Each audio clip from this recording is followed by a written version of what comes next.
समस्त को नमस्कार। आज आम कृषि विषयक सूचना विषय जाना रोगपोक नियंत्रण द्वितीय भाग।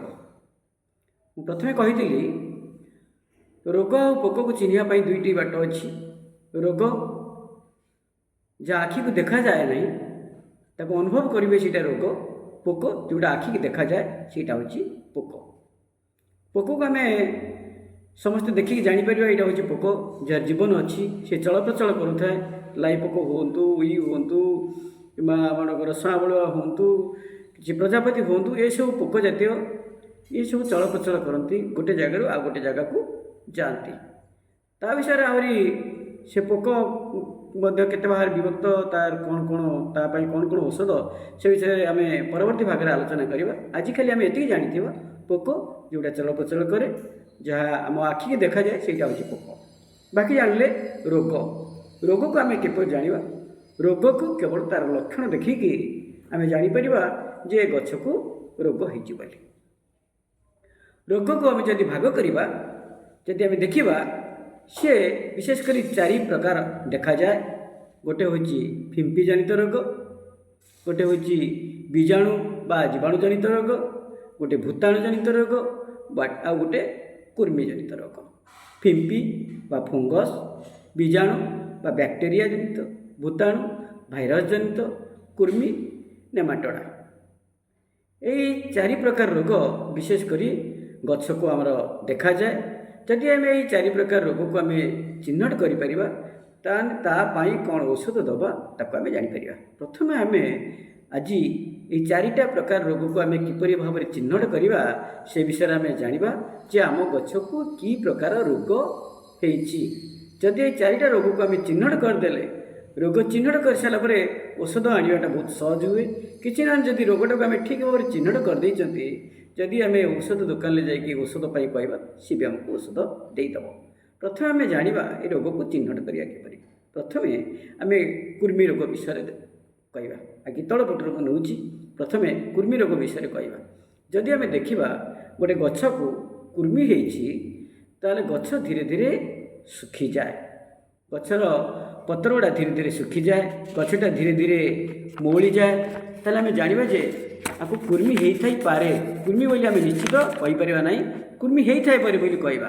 किंतु परीक्षा कर देखा यहाँ कुर्मी होती कि नहीं से आम गोटे गछ को तार उपाड़ी देखा तार चेर जदि गंठी गंठी गंठी गंठी होती तार चेर गुड़ाक जदि चेर गुड़ा जब गंठी गंठी होती जाना जाको आम कुर्मी रोग हो। चेरटा फुली जा कि अंश फुली जा चेरटा गंठी गंठी गंठी गंठी हो आम देखा आउ कि आमर अच्छे गछ बादाम गछ है कि बिरी मुग जातीय गछ है तार गंठी गुड़ा भी फुली फुली जाए तार गंठी भी गोटे गोटे गेटुल गेटुल देखा जाता है।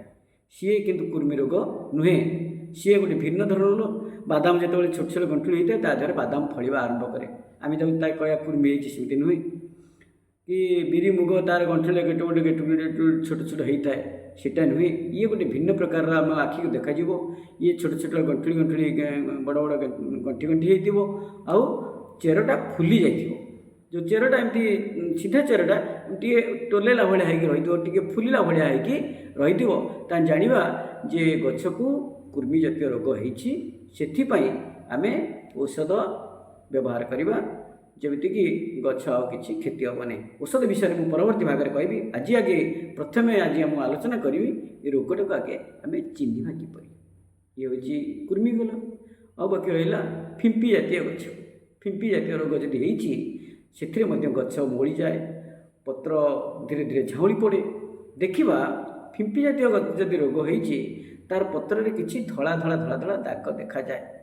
धला धला दाग आखि भाया हो किसी किसी भी आकृतिर हो किसी किसी पत्र पोड़ी पोड़ी जाइए किसी गचर उपर भाग में किसी पिंपी हो बिंदु बिंदु बिंदु बिंदु बिंदु बिंदु हो तल भाग को रक्षा करे सी भी गोटे अलग अलग बिंदु बिंदु से बिंदु हो तल भाग में गोटा गचर पत्र उपर भाग में गोटा तल भाग में उपर भाग में फिंपी जनित रोग है अलग औषध तल भाग में अलग औषध।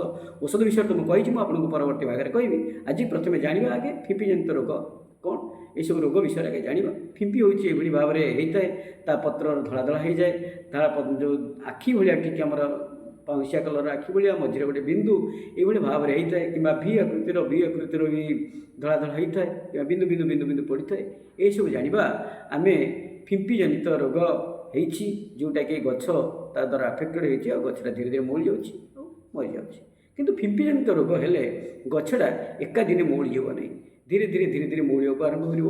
ଆଜି ଗୋଟେ ଗଛ ଦେଖିବ ମଉଳି ଯାଇଛି, କାଲି ଆଉ ଗୋଟେ ଗଛ ଦେଖିବ ମଉଳି ଯାଇଛି, ସେ ଏକାଥରେ ହୁଏ ନାହିଁ। କିନ୍ତୁ ବୀଜାଣୁ ଜନିତ ରୋଗ ସେଥିରେ ବି ସେମିତି ଗଛ ମଉଳିଯାଏ, ଗଛ ଶୁଖିଯାଏ, ଆମେ ଭାବନ୍ତି ତାର କିଛି ରୋଗ ହେଲା, କିନ୍ତୁ ଦେଖିବା ଆଜି ଅଛି ଆସନ୍ତାକାଲି ଯିବା ହଠାତ୍ କିନା ସବୁ ଗଛ ମଉଳି ଯାଇଥିବ, କିମ୍ବା ଗୋଟେ ବଡ଼ ପ୍ୟାଚ୍ରେ ସେ ମଉଳି ଯାଇଥିବ। ଆମେ ଜାଣିବା ଯେ ଆକୁ ବୀଜାଣୁ ଜନିତ ରୋଗ ହେଇଛି, ଇଏ ଫିମ୍ପି ଜନିତ ରୋଗ ନୁହେଁ। ଫିମ୍ପି ଜନିତ ରୋଗ ଗୋଟିଏ ଗୋଟିଏ ଗଛକୁ ଆକ୍ରାନ୍ତ କରି ଧୀରେ ଧୀରେ ଆକ୍ରାନ୍ତ କରେ।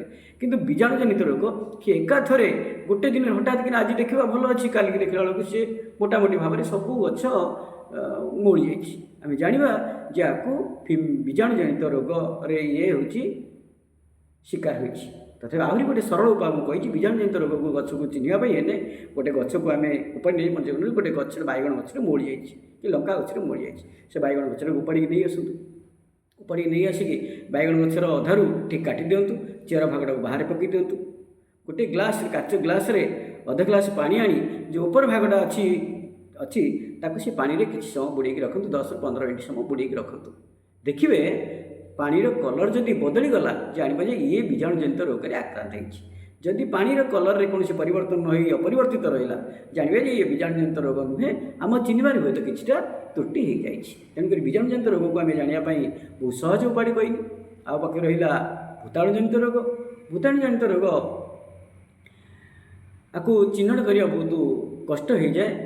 ଇଏ କୌଣସି ରୋଗକୁ ଔଷଧ ଦେଲେ ଇଏକୁ ଭଲ କରି ହେବ ନାହିଁ। ଭୂତାଣୁ ଜନିତ ରୋଗ ଦେଖିବେ ବେଶୀ କଦଳୀ ଗଛ ଦେଖିବେ, ଗୋଟେ କଦଳୀ ଗଛ ମୂଳରେ ମେଞ୍ଚା ଅଛି, ଏକାଥରେ 30-40 ଗଛ ଉଠି ଯାଇଥିବ, ମେଞ୍ଚା ହେଇ 30-40 ଗଛ ଉଠି ଯାଇଥିବ।